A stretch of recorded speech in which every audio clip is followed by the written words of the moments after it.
Um bom dia, a graça e a paz do nosso Senhor Jesus Cristo. Quero deixar um abraço grande, ainda que a gente não possa abraçar pessoalmente, mas receba esse abraço aí na sua casa.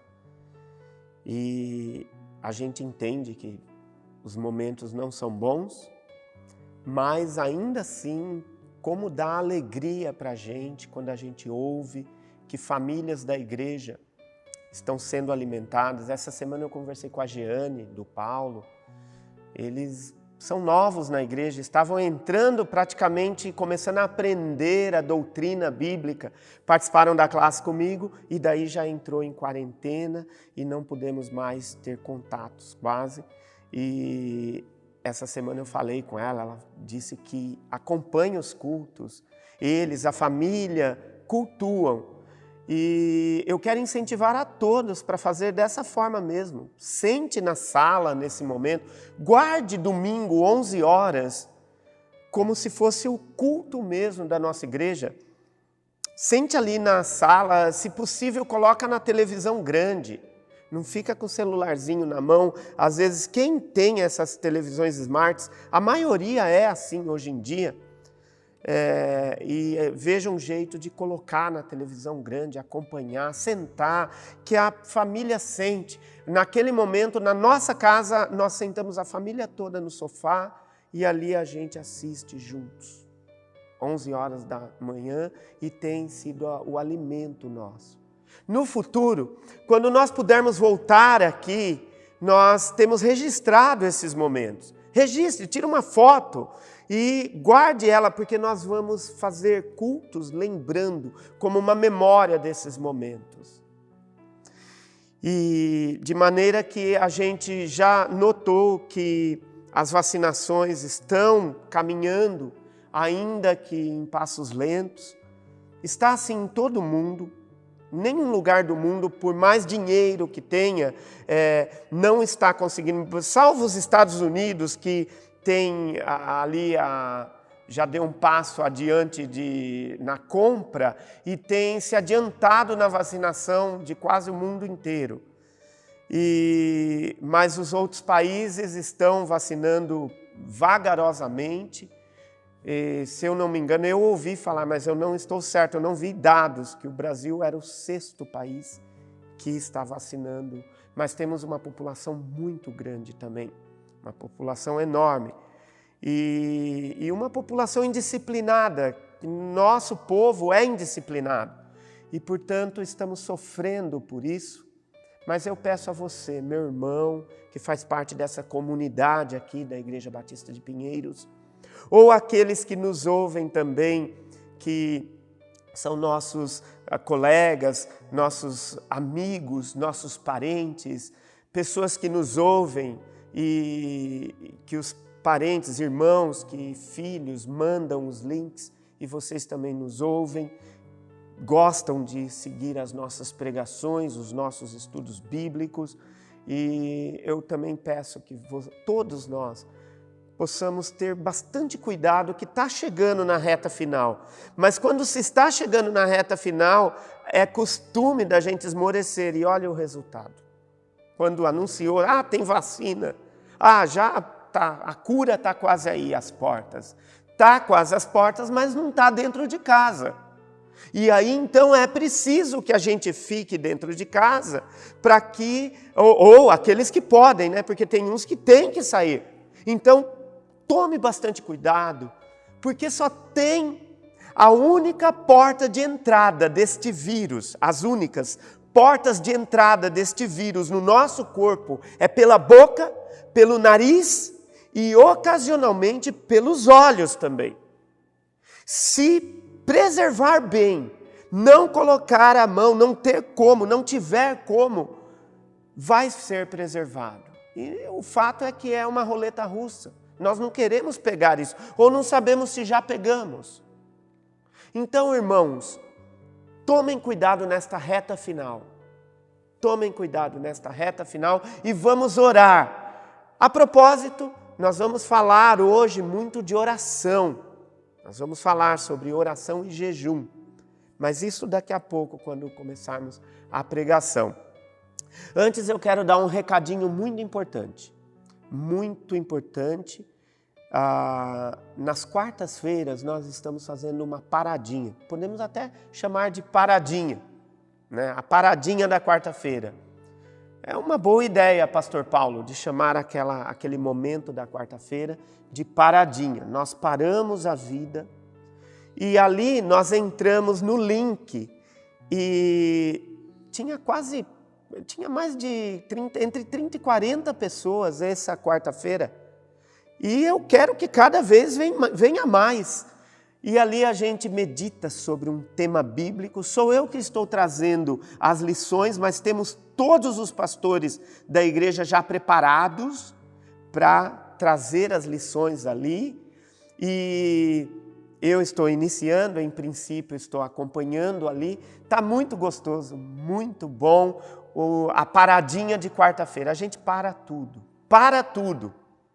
E ali então a gente conversa, a gente ora, a gente vê na Bíblia alguns princípios, conhecendo a Deus e fazendo a sua vontade. Conhecendo a Deus e fazendo a sua vontade no molde próprio da Igreja de Pinheiros.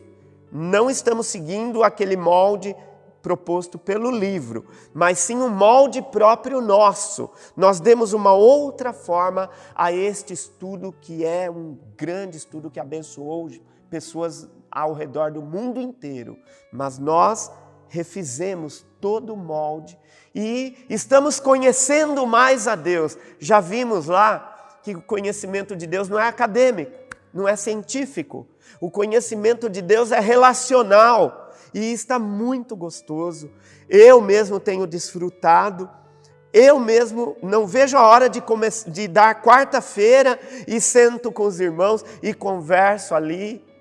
E estamos podendo ver irmãos próximos. Por exemplo, a Priscila, que está grávida.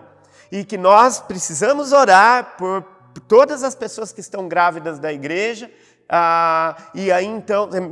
Me faça saber, se tem mais alguém que está grávido na igreja, me faça saber, e nós precisamos orar, colocar todas elas diante de Deus em oração. Eu não vi a Priscila desde quando houve o último culto, quando ela anunciou a gravidez. E lá a gente pode ver o Jorge, a Priscila, tem um novo membro, tem uma caçulinha na nossa igreja. Tem uma caçulinha que poucos conhecem. Ela veio da Hungria e chama Laura. Está participando lá com a gente. Já está sabendo, já está aprendendo os estudos ali conosco. Temos outras diversas pessoas. A Silvia conseguiu entrar conosco nesta semana. Eu peço a Deus que os irmãos estejam lá conosco. E estamos podendo ali ter um grande momento de oração. O Wilson, que me incentivou tanto a que eu pudesse tomar a frente desse tipo de estudo e estar ali angariando os estudos, trazendo esses estudos na quarta-feira. E aí então ele também está lá com a gente. Muito obrigado, Wilson, pelo toque. E assim nós como família estamos unidos. A nossa igreja, meus irmãos, nossa igreja é privilegiada. Não temos uma média de 200 membros, mas quase todos estão unidos. É claro que talvez a gente vai perder alguém, algum ou outro, acaba perdendo.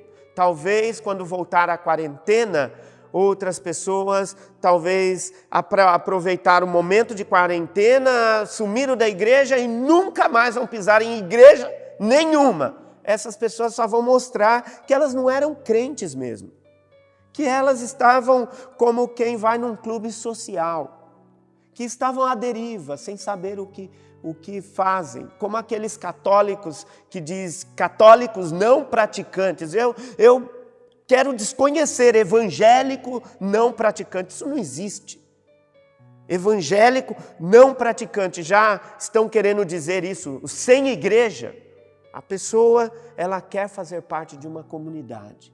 A nossa igreja, Graças a Deus, os irmãos, tanto no lado espiritual, ali a espiritualidade, quanto na comunhão relacional, nos grupos, a igreja está quase 100% unida. A igreja está quase 100% unida ali, e isso me deixa muito contente como pastor.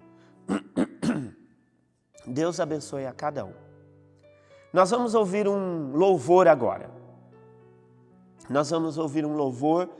Ao longo desse louvor, nós vamos ver também agora no início, vai colocar, eu vou pedir para o Arthur colocar ali no início, aquela tarja da conta da igreja. Outra coisa que a igreja, eu quero elogiar, é como a igreja, mesmo sem eu ficar aqui falando sempre de dízimos e ofertas, eu acho que ao longo desse 1 ano, se eu falei 4 ou 5 vezes nos cultos sobre dízimos e ofertas, é muito. Eu acho que eu quase não falo. E mesmo assim, irmãos, os irmãos não deixaram esmorecer as contas da igreja. Nós temos uma linearidade. E isso eu não estou falando de dinheiro, não, irmãos. Não é só pelo dinheiro, pela quantia financeira. Isso mostra mesmo a espiritualidade dos irmãos. Essa generosidade, ela mostra que os irmãos têm amor pela igreja, têm amor pela causa de Deus. Não é o dinheiro o fato. É o ponto da pessoa, ela entender que tudo que tem é Deus que dá. Inclusive, se Deus manteve até aqui, se Deus manteve o teu emprego, o teu trabalho. Temos um irmão que ele foi mandado embora ao longo da quarentena. Nós oramos, nós pedimos. E ele, essa semana, eu conversei com esse irmão e ele falou, eu arranjei emprego, pastor. Eu estou empregado de novo. Eu tenho certeza que tudo isso é a fidelidade que os irmãos têm tido nessa igreja, a doutrina, a seriedade. E isso tem feito um diferencial. E eu tenho certeza, irmãos, que isso não quer dizer de dinheiro, é generosidade, que a espiritualidade dos irmãos leva os irmãos a estarem sendo firmes nos dízimos e nas ofertas. Deus abençoe a sua vida, que Ele não deixe faltar nada na tua casa, que Ele não deixe faltar nas tuas finanças, que Deus esteja sustentando o teu bolso, a tua carteira, para que você possa sempre, ao longo desse momento crítico e negro da história, que você possa ter o sustento, não crente no emprego, no trabalho ou na conta bancária, mas sim apegado em Deus, em Cristo. E que Deus abençoe a sua generosidade, irmãos. Que Deus abençoe a generosidade e a continuidade de cada um. Nós vamos ouvir um louvor agora. E esse louvor fala sobre ouvir a voz de Deus. E de Deus ouvir as nossas vozes. E que, como é que Deus ouve as nossas vozes? É quando nós oramos. Quando a gente ora, nós queremos que Deus nos ouça. Então hoje, o culto de hoje tem um tema. E o tema é a oração. Nós vamos começar a meditar sobre jejum e oração. E aí então, a música agora, ela endossa esse tema. Vamos louvar.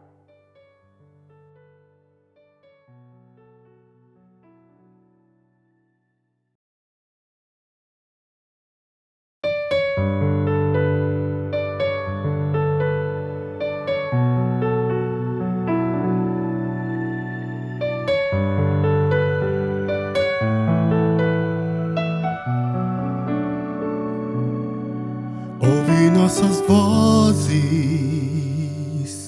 quando te buscarmos cedo de manhã e até o anoitecer. Nós te louvaremos, te daremos glória, dando dando nossas vidas como sacrifício a Ti. Ouve nossas vozes quando Te buscarmos, cedo de manhã e até o anoitecer. Nós Te louvaremos, Te daremos glória, dando nossas vidas como sacrifício a Ti. Possa nossa adoração subir a Ti, Senhor, ser uma fragrância doce a Ti, Senhor. Ouve nossas vozes quando Te buscarmos, cedo de manhã e até o anoitecer. Nós Te louvaremos, Te daremos glória, dando nossas vidas como sacrifício a Ti. Possa nossa adoração subir a Ti, Senhor, ser uma fragrância doce a Ti, Senhor. Ouve nossas vozes, ouve nossas vozes quando Te buscarmos, cedo de manhã e até o anoitecer. Nós Te louvaremos, Te daremos glória, dando nossas vidas como sacrifício a Ti.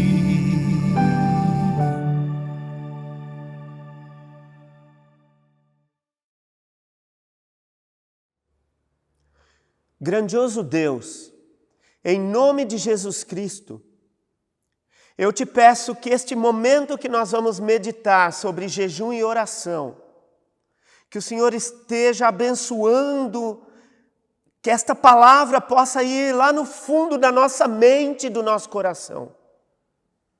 Nos faça entender, Pai, a doutrina sobre o jejum e a oração, a intensidade e a seriedade com que Cristo deu a este tema.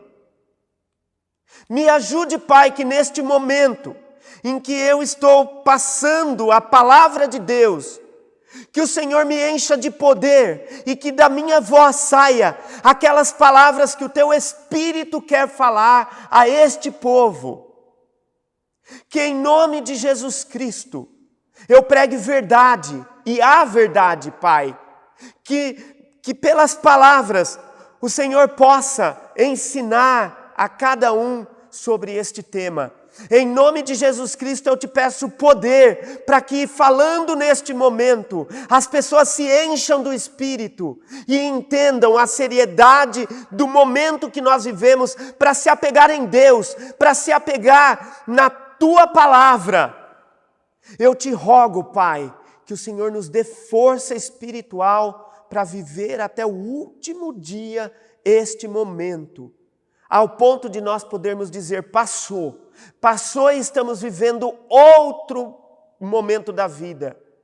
Nos ajude, Pai, a reconhecer e dar valor quando tudo isso passar, nós darmos valor à espiritualidade, a estar aqui na tua casa, a participar do teu culto, a celebrar o nome de Jesus Cristo, a cantar louvores, a levantar os braços para o céu, a agradecer por nossas vidas, a dar graças até mesmo pelo ar que respiramos. Em nome de Jesus Cristo. Abençoe esta palavra agora. Amém. Eu vou ler com vocês Mateus capítulo 17. Eu vou ler com vocês Mateus lá no capítulo 17, do versículo 14 até o 21. Mateus capítulo 17, do versículo 14 até o 21. Ele tem uma história inusitada ali, uma história famosa até. Aliás, qual história ali de Jesus que não é famosa, né? Mateus capítulo 17, nós vamos ler do versículo 14 até o 21, então diz assim: E quando chegaram para junto da multidão, aproximou-se dele um homem que se ajoelhou e disse, aproximou-se de Jesus, um homem que se ajoelhou e disse, Senhor, compadece-te de meu filho, porque é lunático e sofre muito, pois muitas vezes cai no fogo e outras muitas caem na água. Apresentei-o a teus discípulos, mas eles não puderam curá-lo. Jesus exclamou, ó geração incrédula, incrédula e perversa, até quando estarei convosco? Até quando vos sofrerei? Trazei-me aqui o menino. E Jesus repreendeu o demônio, e este saiu do menino, e desde aquela hora ficou o menino curado. Então os discípulos, aproximando-se de Jesus, perguntaram em particular, por que motivo não podemos expulsá-lo? E ele lhe respondeu, por causa da pequenez da vossa fé. Pois se em verdade vos digo, que se tiverdes fé como um grão de mostarda, direis a este monte, passa daqui para acolá, e ele passará. Nada vos será impossível. Mas esta casta não se expele senão por meio de muito jejum e oração. Não se expele senão por meio de oração e jejum. Nós vamos falar então sobre isso, sobre oração e jejum. Chega um momento que na vida da igreja, parece que a igreja sente, e a igreja está sentindo agora, a necessidade de buscar mais a Deus em oração e em jejum. A semana passada eu pensei, por que não conclamar a igreja a um jejum?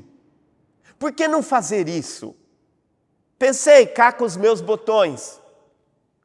Pensei eu no momento, e eu tenho certeza que foi o Espírito de Deus que me tocou, porque na internet me mandaram lá, me mandaram vídeos, pequenos vídeos, e eu vi lá pastores e mais pastores conclamando o povo a um jejum. E nós também vamos fazer isso como Igreja Batista em Pinheiros. Mas hoje, quando nós nos atemos nesse versículo 21, que Jesus fala aos discípulos, esta casta não se espere senão por meio de jejum e oração, eu queria focalizar bem este versículo 21, que fala sobre a necessidade de oração e jejum. O que acontece aqui, nessa história, é simples. Um homem que tinha um filho, e ele já estava sofrendo, porque via o filho que era lunático, que nós chamamos de louco. Era louco, o filho dele hoje já tem algumas naturezas da loucura. E uma delas é a esquizofrenia, que é uma doença neurológica e que inclusive tem remédios que se descobriu para essa doença, que não cura, mas controla. Mas nesse caso aqui, não era o fato de uma doença. Ainda que se configurasse numa forma de doença, doentia, e que hoje nós pudéssemos falar, ele é epilético, é epilepsia, ele tem loucura, é esquizofrenia, mas neste caso específico, era demônio.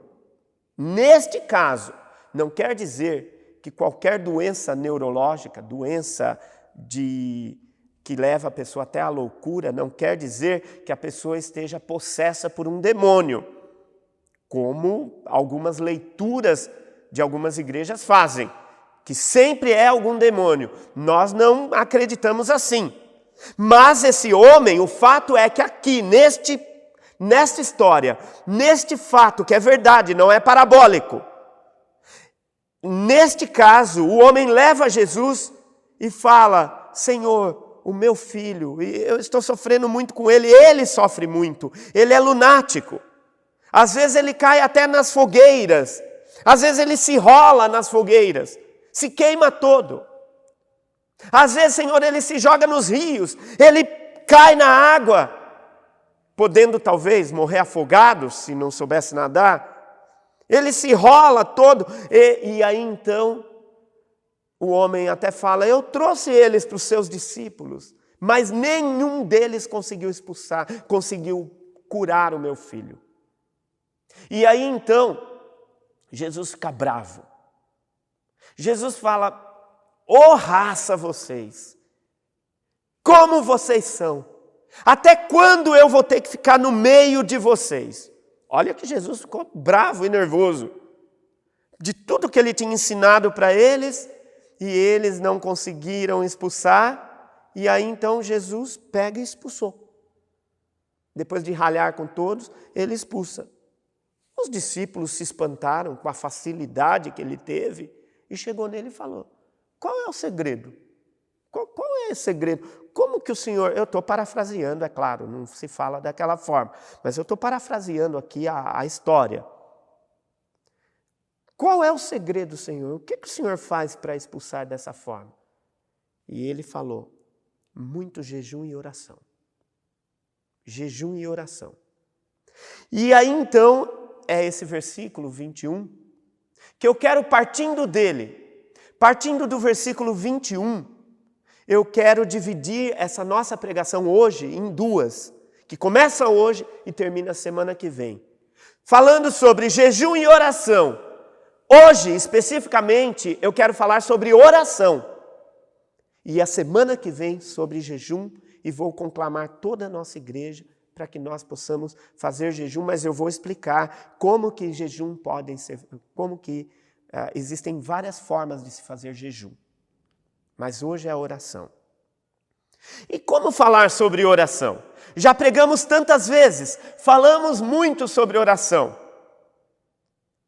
Tem um livro de um pastor que lançou, um livro que muito bom, ele lançou falando sobre oração.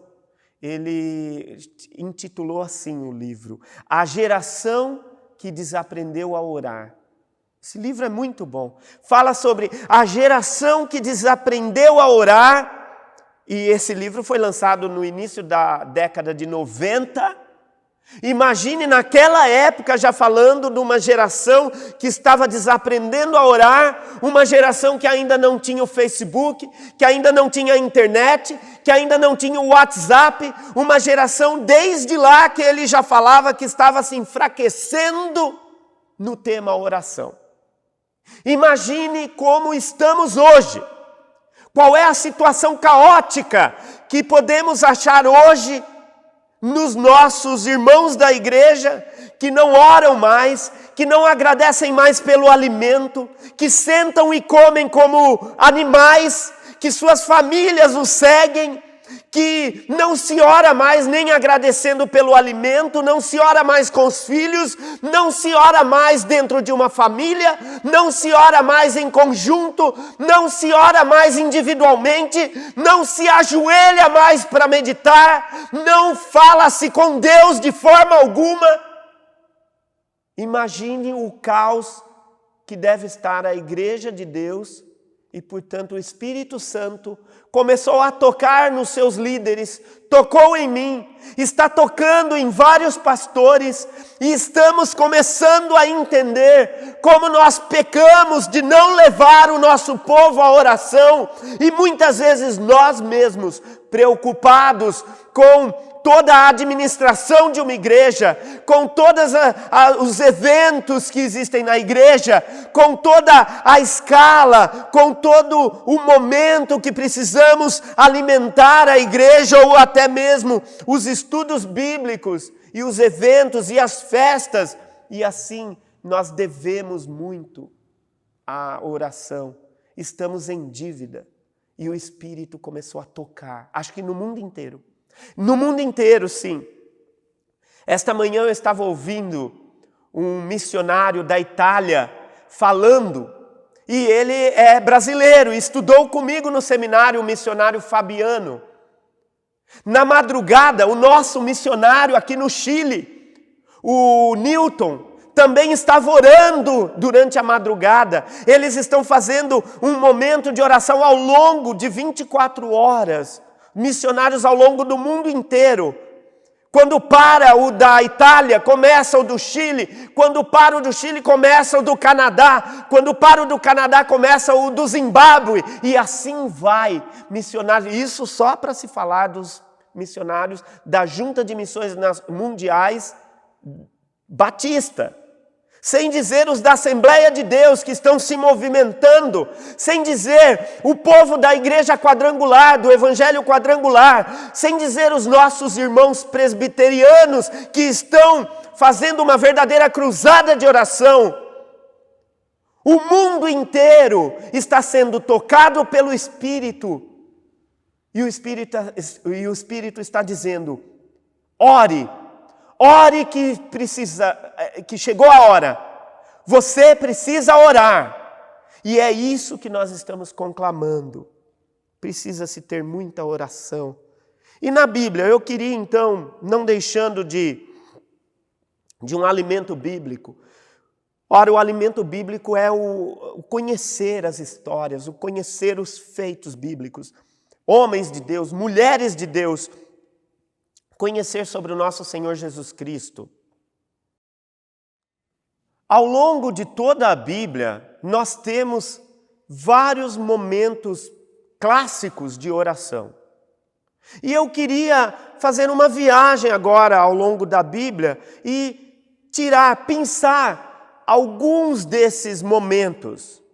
Ver na vida de homens e mulheres que oraram, e de forma específica essa oração, ela marcou época na Bíblia. Podemos começar lá no início com Abraão.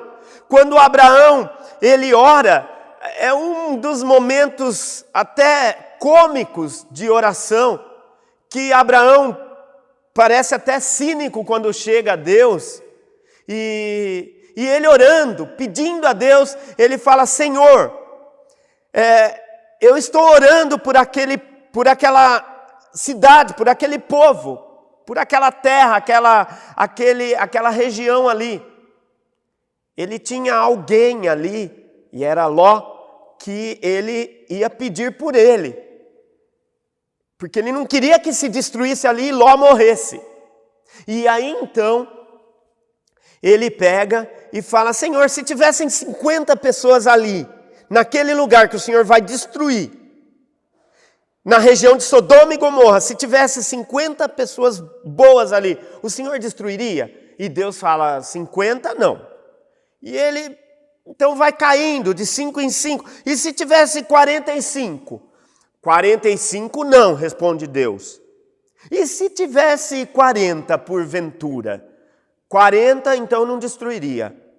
Mas e se assim, Senhor, tivesse só 35? 35 eu não destruo. Mas e se porventura fosse só 25? 25 eu também não destruo. E assim vai. E parece meio cômico. Quando eu li pela primeira vez, eu achei interessante, se não engraçado. E li de novo, eu me lembro desta leitura. Eu estava no trem, lendo, e li, e falei: é assim mesmo que ele está conversando com Deus? Eu posso conversar com Deus dessa forma?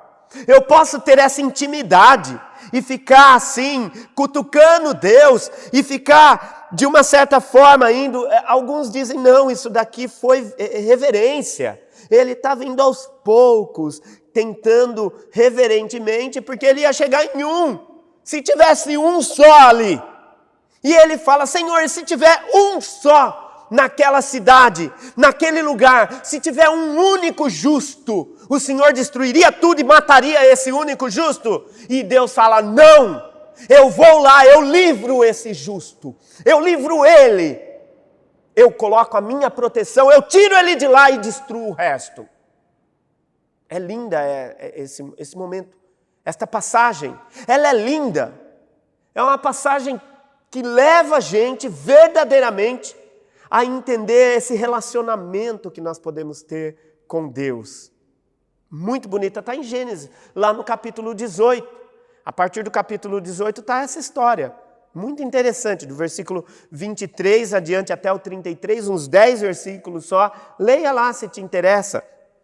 E Moisés, e o que dizer de Moisés? Qual a experiência de oração que não teve esse homem que conversava com Deus? Ele era uma espécie de porta-voz, ele era uma espécie de chanceler do povo de Israel, ele que era o representante mor, que chegava diante de Deus e conversava com Deus ali. E então, num determinado momento, o povo de Israel, tudo xingando Deus, por que Deus tirou a gente da terra ali do Egito e para que a gente morra aqui nesse deserto? E ainda a coisa começou a piorar, porque começou a surgir muitas serpentes do deserto ali, do local, da localidade. Quando nós falamos em deserto ali, esse tipo de deserto, quando a gente imagina deserto, a gente imagina já o Saara, que é um deserto arenoso. Um deserto cheio de areia. Mas deserto não é só daquele jeito. Aquele deserto, a gente imagina um árabe com camelo lá longe, vindo, né?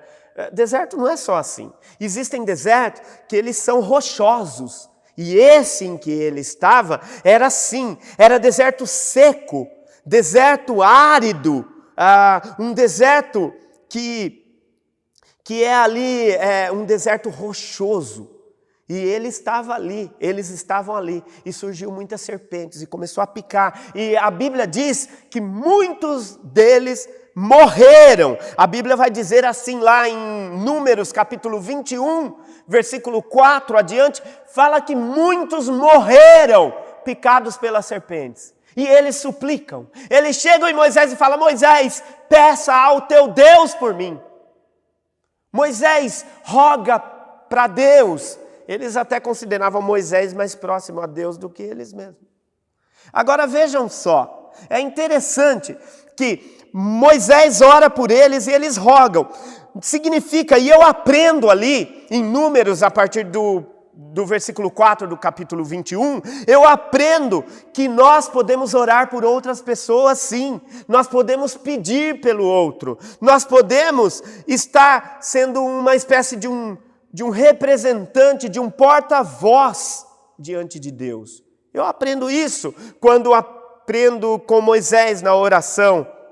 E podemos seguir adiante e vamos para Josué. Josué, que é um homem de Deus, um chefe de exército, valente, corajoso. Josué, ora, ele tem uma das orações que eu acho que é a que demonstra mais poder espiritual de uma oração. A oração bíblica, que de todas as que eu vi até hoje, de todas as que eu leio, não tem nenhum tipo de registro de uma oração tão atrevida como a de Josué, porque ele estava lá na batalha, um chefe de batalha, um general de exércitos, indo lá, brigando e que entendia das técnicas de batalha, e ele entendia como nenhum outro, que à noite não dava para batalhar, não dava para lutar, e chegando à noite eles iriam ter que parar. Imagine um time, quando ele está embalado, naquele momento, por isso que tem um negócio que se chama catimba no futebol. A catimba é quando a gente vê que um outro time está embalado demais, e aí então quando encosta na gente, a gente cai e chama o médico, o massagista, ou põe a mão na perna como uma dor terrível, é um fingimento, é para fazer com que o outro time esfrie. E era isso que ia acontecer lá, aquele momento da batalha, em que o povo de Israel estava fluente, estava bom, estava ganhando a batalha, mas ia chegar à noite, uma catimba natural, e aí então iria esfriar, e Josué sabia que o povo, aquele outro povo contrário, iria se reorganizar e poderia ganhar deles. Então a única estratégia foi Josué levantar a voz, orar, pedir, suplicar e pedir que o sol parasse lá no meio do céu e que o dia fosse mais longo. E até nas universidades que estudam ciência, que estudam essa parte da ciência, eles atestam que houve um dia, eu li até mesmo na Super Interessante, que houve um dia na história do mundo que foi muito mais comprido que todos os outros. E este dia que se estuda bate na Bíblia dizendo que teve um dia que Josué olhou para o alto e pediu a Deus para o sol parar num lugar e que a lua não viesse e que a noite não viesse até que eles derrotassem completamente aquele inimigo. E dessa forma a gente vê Josué, no capítulo 10 nós podemos ver isso, ali no capítulo 10 do livro de Josué, versículo 22, nós temos esse atestado, esse registro ali. Mas depois de Josué, nós temos outras histórias. A história de Israel segue e hora ou outra se levanta uma pessoa de oração, de fé. Uma mulher por nome Ana depois vem e ela que ansiava tanto por um filho, ela queria tanto ter um filho, poderia se falar, mas essa oração, ela não é uma oração épica. O que é épico? É quando é algo que não é para mim.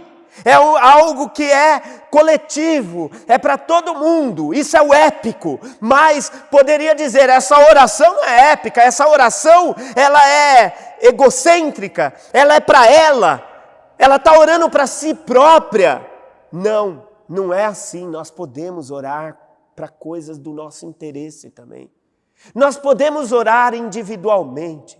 Nós podemos ter um pedido coletivo diante de Deus, mas também podemos pedir algo para nós mesmos. Nós podemos pedir em nosso prol, em nossa causa própria.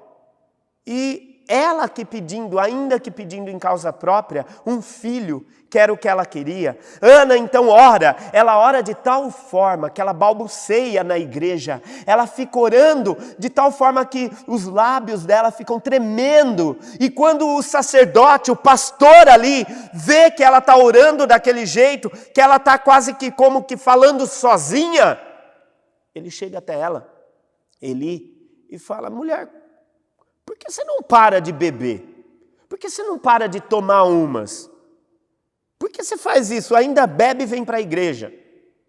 Estou parafraseando. E aí então ela fala, não, Senhor, eu não bebi. Eu na realidade estou em sofrimento, estou orando, que todo o meu corpo está tremendo. Eu estou pedindo, e aí ele fala, que Deus ouça então a tua oração. Que Deus ouça o que você está pedindo e que Ele dê, e que Ele possa te proporcionar esta bênção, porque você está pedindo com toda a alma, com todo o afinco, com todo o âmago, com todo o seu ser. Você está pedindo com todo o teu coração, com toda a tua ânsia. Você está pedindo com todo o teu ser, com todo o teu oxigênio. Você está pedindo, e que Deus ouça o teu pedido. E Deus ouviu. E Deus deu a ela um filho. E ela deu este filho para a casa de Deus. Ela devolveu este filho a Deus. E ele foi um grande profeta, um grande pregador, um grande líder de Israel. E assim Deus satisfez esse desejo dela, esse desejo individual, esse desejo próprio dela. Ainda falando de pessoas que oram em causa própria, que não são pessoas que oram de forma épica, nós temos um rei. Ora, rei nós podemos pensar, o rei, ele tem que pensar no reino, ele tem que orar epicamente, ele tem que orar pelo coletivo, mas esse rei, ele era bem lírico, ele era bem ele mesmo, ele era bem de oração para si mesmo, tanto que ele escreve um livro, o livro de Salmos. Quase todos os salmos da Bíblia é dele, o rei Davi. O rei Davi também orou, e orou de forma intensa. Só que ele tinha um relacionamento com Deus, era ele Deus. Ele diz lá no Salmo 23, o Senhor é meu pastor, é meu, não é de mais ninguém não. Eu estou falando que ele é o meu pastor e nada me faltará, porque eu não tenho falta de nada, porque eu tenho Deus, eu tenho o Senhor, e tendo ele eu tenho tudo. Ele diz então ali, Davi fala daquela forma, ele em várias orações, quando ele ora dele mesmo, talvez a mais intensa, talvez a mais profunda, nem é o Salmo 23, nem seja o Salmo 23, talvez eu acredito que a oração mais profunda, mais intensa, mais cheia de eu, mais cheia de lirismo, mais cheia dele mesmo, de intensidade, mas a oração mais profunda que Davi fez foi o Salmo 51. Vamos até ler um trecho do Salmo 51, quando diz lá, ele começa assim, olha como ele lê o Salmo 50, como ele escreve o Salmo 51. Tenha pena de mim, ó Deus, segundo a tua benignidade, segundo a multidão das tuas misericórdias, apaga as minhas transgressões, lava-me completamente da minha iniquidade e purifica-me do meu pecado. Olha como ele fala, purifica-me do meu pecado. Imagine um homem que tinha acabado de adulterar, que tinha acabado de assassinar alguém, não com as próprias mãos, mas tinha acabado de arquitetar um assassinato do marido da mulher que ele tinha adulterado com ela. E ele então, naquele momento, ele enxerga o que fez, e ele vai diante de Deus e fala, perdão, Senhor, desculpa, me perdoa, me purifica, porque eu não consigo viver com esse meu pecado. Imagine este homem que fala no versículo 4, eu pequei contra o Senhor, foi contra o Senhor o meu pecado, antes de ter pecado contra aquele que eu assassinei, contra aquela com quem eu adulterei, antes de tudo isso, eu pequei contra o Senhor meu Deus, porque o pecado primeiramente atinge ao Senhor. E ele reconhece tudo isso. E nesse reconhecimento, Davi, ele reconhecendo todo esse tipo de pecado, de sujeira, ele faz o Salmo 51, que é dividido em duas partes. Uma parte dele pedindo perdão e a outra parte dele sentindo o perdão de Deus. Quando ele fala, quando ele coloca assim, abre, Senhor, os meus lábios e a minha boca manifestará os teus louvores. Olha ele falando, Senhor, eu vou cantar novamente para o Senhor, porque eu não tenho outra saída, eu não tenho uma outra coisa em que me alegrar, eu só acredito no Senhor, é o Senhor quem é o sentido da minha vida, e não me abandone. E ele chega ao ápice de dizer, o máximo teologicamente falando, não deixe que eu sinta com que a salvação tenha se perdido em mim. Não me permita perder a minha salvação, Pai. E eu não quero entrar em pontos teológicos aqui sobre se é possível perder a salvação ou não, mas aqui ele acaba pedindo no Salmo 91 para voltar a ter a alegria da salvação.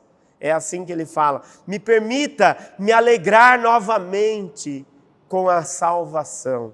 Esse salmo é incrível. Este homem, Davi, também ora e deixa na história marcada por ele.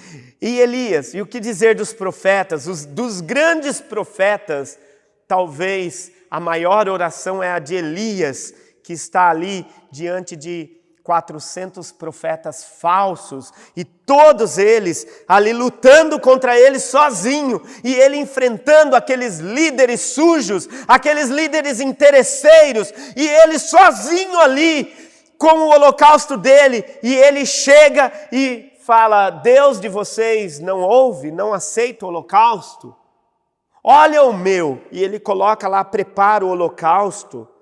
O holocausto era, na realidade, a morte de um animal que tinha derramado sangue. E era colocado num altar, numa espécie de mesa feita de pedra, não vou dizer concreto, porque não tinha o concreto, mas era uma coisa concreta, uma superfície plana e dura, e o animal era colocado ali e todo o sangue dele se esparramava. E então o povo pedia, Senhor, receba isso como um holocausto, e vinha o fogo do céu dizendo, eu estou recebendo, porque está havendo quebrantamento de coração entre vocês. E aquele fogo que descia do céu representava a presença de Deus aceitando o holocausto, e subia aquele cheiro de churrasco, que é um cheiro bom, há de convir, e subia representando assim que Deus estava tendo prazer naquela simbologia, que nada mais era do que um símbolo representando o que Cristo faria depois, derramando o seu sangue e com o seu próprio corpo servindo de holocausto para Deus. E Elias vem no meio desses 400 e fala, Deus não recebeu? Ele não quis? Grita, porque talvez o Deus de vocês é surdo. E ele começa a fazer piada. Daí ele fala, já acabaram? Olha agora. E aí ele ora. Quando ele fala, prestem atenção agora, seus picaretas, seus falsos profetas, prestem atenção no que vai acontecer. E antes de acontecer, ele levanta os olhos para o alto e ele ora, e lá em 1 de Reis, lá no capítulo 18, mostra ele orando e pedindo, dizendo, Senhor, mostra para eles, mostra quem é o Senhor, para a tua glória, aceite esse holocausto, Senhor. E quando ele termina de orar, o fogo desce e consome tudo, que não era muito costumeiro, mas não deixa nada, diz que não fica nem sobra, nem poeira, nem brasa quase ali, porque o fogo consome de tal forma, fulmina tudo ali, para mostrar quem era Deus. Há orações dessa forma, orações poderosas. Então, meus irmãos, quando nós falamos de oração, nós poderíamos também ir para o Novo Testamento, porque falamos só do Antigo Testamento até aqui. Mas que tal pensarmos no Novo Testamento, e quando penso no Novo Testamento de oração, é claro que vem Jesus, ali nos Evangelhos. Paulo também tinha uma vida de oração. O apóstolo Paulo era um homem de oração, um homem muito, mas muito afinco na oração. A Bíblia mostra isso. Paulo era um missionário. E como missionário, a gente sabe que tem que ter uma vida de oração, porque o missionário ele está numa terra estrangeira. Ele está pregando para outros. E não é fácil. Paulo tem... E Tiago, o que dizer de Tiago, que era irmão de Jesus? O irmão de Jesus, Tiago, ele tinha tanto afinco por orar que na tradição, veja bem, é na tradição, não é na Bíblia, mas nós temos livros escritos nos primeiros séculos que falam como era a vida dos apóstolos. Temos o Didaquê, por exemplo, e temos livros históricos que não são tão conhecidos, mas que tem nas faculdades teológicas, e um deles retrata que a tradição falava que Tiago tinha os joelhos todos, tudo cheio de caroço, tudo encaroçado, o joelho de Tiago, de tanto que ele orava no concreto ali, no chão, no solo, e os joelhos dele eram em carne viva quase, era esquisito, e a tradição diz isso de Tiago. Mas nenhum outro como Jesus deu um exemplo de oração como Jesus, porque Jesus, ele inclusive ensina a orar quando os discípulos falam, a gente não sabe orar direito, ensina-nos a orar, e ele fala, quando vocês orarem, vocês oram assim, e fez aquela oração exima, que é a oração do Pai Nosso. Orem assim: Pai Nosso que estás no céu. Nós já estudamos a oração do Pai Nosso e vimos que o fato de, diferente de Davi, que fala meu pastor, meu, aqui não, ele fala Pai Nosso, nosso, de nós. É a comunidade da igreja, entendendo que tem um Pai único. E assim, meus irmãos, nós temos Jesus orando lá no capítulo 17, que é uma oração clássica, João capítulo 17, a oração mais clássica, quando ele pede por eles, fala, eles não são do mundo, mas estão no mundo, proteja-os, Pai, na tua palavra, quando ele ora, pedindo a Deus por nós, para que Deus nos proteja. E quando Jesus se ajoelha no Getsemane, ali, quando ele se ajoelha para orar, que o suor dele se torna em sangue. O suor é tanta intensidade de oração, que o suor dele pinga sangue, de tanto que ele colocou a alma, o corpo, como ele colocou todo o oxigênio dele em oração. Enfim, meus irmãos, eu quero dizer que nós temos ao longo de toda a Bíblia, muitos exemplos de oração. E, portanto, eu quero conclamar a nossa igreja. Eu quero conclamar a nossa igreja a orar. E se você faz parte de lá do nosso grupo de WhatsApp, eu quero que você orando na segunda, você coloca aqui assim, hoje eu vou representar a igreja. Coloque lá, representante de oração e coloque lá o nome. Amanhã eu vou dar o exemplo como fazer. Amanhã eu vou ser o primeiro a orar ali e dizer, é assim que eu quero que você coloque. E você ateste, deixe registrado que você foi um dos que representou a igreja, mas não vão todo mundo na segunda. Espere, porque eu quero orar, pessoas que orem, que sejam os nossos chanceleres de oração, que estejam nos representando na segunda, na terça, na quarta, na quinta, na sexta, no sábado e domingo que vem. Nós vamos passar relatório aqui de como foi esta nossa cruzada de oração. De como foi. Eu sei que muitos dos irmãos estão assistindo, estão vendo. Então eu quero que a gente possa fazer essa cruzada de oração. E nós vamos orar e deixar lá. Hoje eu orei na igreja. Não precisa ter só um durante aquele dia. Pode ter alguém que ponha pela manhã, outro que ponha à tarde, outro que ponha à noite. Na terça também, na manhã, à tarde, à noite. Se você viu que alguém já está nos representando naquele período, tudo bem, não ponha de novo, não repita, mas esteja preparado. E nós vamos passar por todos ali, se Deus quiser, do WhatsApp. Eu vou pôr uma tarja explicando, porque vai que alguém não assista hoje e não veja. Que Deus abençoe. E vamos orar. Se você puder aí na tua casa se ajoelhar neste momento agora. Se você puder se ajoelhar, então eu peço para você se colocar de joelhos e nós vamos orar. Me acompanhe. Se você puder, vamos orar de joelhos. Deus, em nome do nosso Senhor Jesus Cristo, obrigado pela tua palavra. Ela foi dada, ela foi pregada e eu tenho certeza que o teu Espírito Santo está fazendo com que ela tenha assento nos corações.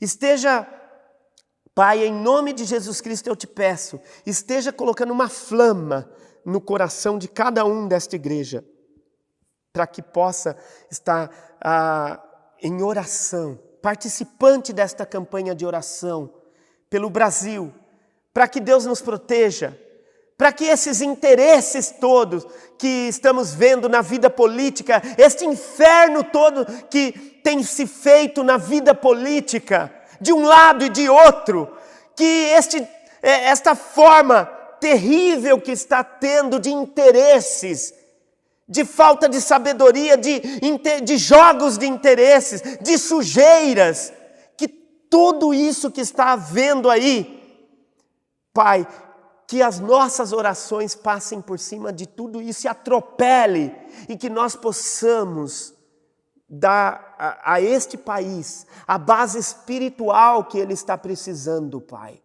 Que como igreja, esta e as diversas outras que vários pastores estão empreendendo nesta cruzada de jejum e oração, que gere uma proteção espiritual para o nosso povo, para que nós possamos ter paz e continuar no reino de Deus, proclamando o reino, angariando almas para esse reino.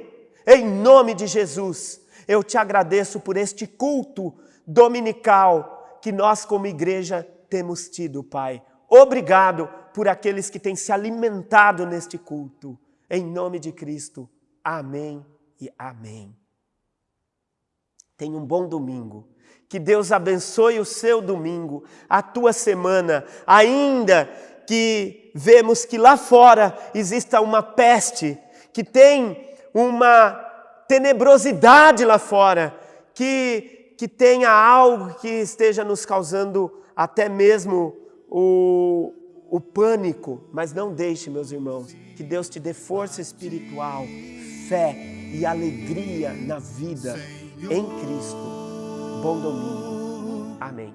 Ouve nossas vozes, Ouve nossas vozes quando